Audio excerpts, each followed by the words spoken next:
Chào cả nhà yêu nha, mới qua tới Xuân Quế nè cả nhà. Mời cả nhà uống cà phê sáng với mình nha. Để, qua ghé bố già uống cà phê.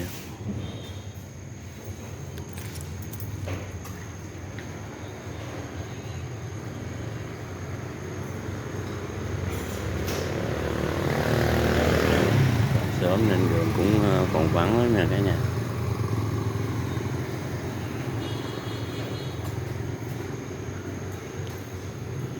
Mới